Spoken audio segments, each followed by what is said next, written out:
For more on what's going on in California, Jeff Masters joins us live now. He's a writer on extreme weather and climate change for Yale Climate Connections.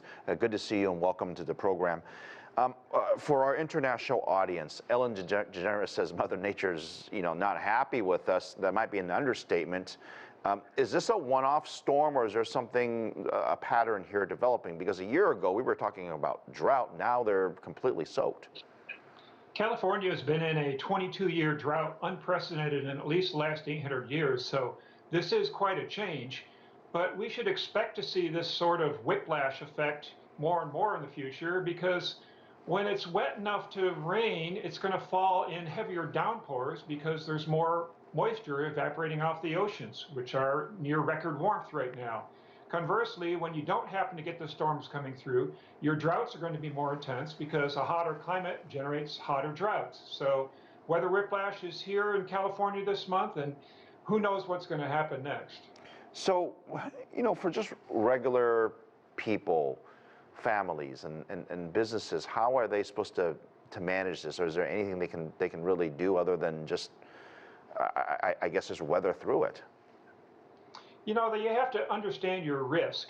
So it's important to know, for instance, in your house, is it in a floodplain? Is that floodplain expected to flood every 100 years, 200 years, something like that? So you need to carry flood insurance if you're at risk. And you always need to be prepared for the next extreme in California. Keep on hand, severe weather supplies, just in case. If you live up in the mountains, you need to have chains for your tires and so on.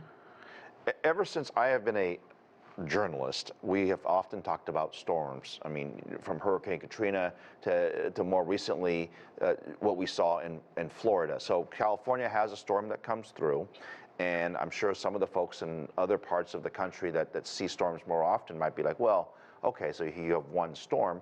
But what can local and regional governments do to better prepare, I guess, the citizens or the infrastructure for these inevitable disasters, it feels like? For California, they really need to re-engineer some of their levee systems. There's a lot of rivers in California that have levees that are spaced too close together. So that narrows down the channel with which the river can flow. It doesn't allow it to spread out into its natural floodplain. So some of these levees that are going to get overwhelmed already have in California and overtopped and broken.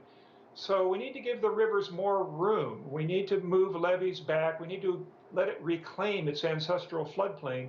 And that would also help recharge the aquifers. In times of drought, this floodwater would be great to have down in our aquifers. And right now, we're not letting those floodwaters soak down into the ground. They're being channeled very rapidly out into the ocean. So redesigning our flood control system would really go a long ways towards the future extreme climate we expect. And forgive me, my understanding is that there's also reservoirs as well, a number of them in California that were at record lows recently. Would these rains, now record high rains, would they be able to, I guess, alleviate some of the drought conditions that we saw not too long ago? Absolutely. I mean, we've seen the cost of this disaster is going to be somewhere around $1 billion, the current estimates are. But I think the benefit of the rains that have already fallen and filled up these reservoirs is perhaps going to be in the billions as well. So it would have been nice not to get the rain all at once like this. We've seen it about a third of the annual precip fall in just 2 weeks. But still, those rains are going to be very beneficial for agriculture and for all the citizens in the coming months. Following disasters of this scale, we often hear from people impacted that it's more expensive to get flood insurance, or they can't get it. It's more insurance to get some sort of disaster insurance, whether it's fire or it's flooding or it's earthquake. And the cost ultimately is paid for by the consumer to some extent, and also businesses as well. Is there something that the federal government should or should not do to, I guess, alleviate the burden on people who actually live there? We're not pricing our risk correctly right now. There's a national flood insurance program, which is something like over $20 billion in debt now because we're not pricing things correctly. We are encouraging people to build in risky areas, and really, flood insurance premiums need to better reflect what the risk is for living in these areas. So I think the government needs to reform their flood insurance policies, and we need to take a look at what the real risks are and how they're accelerating in an era of climate change. And who would take the lead on that? Would it be the states? I think FEMA should start off with it. And right now, FEMA is stuck in the Department of Homeland Security.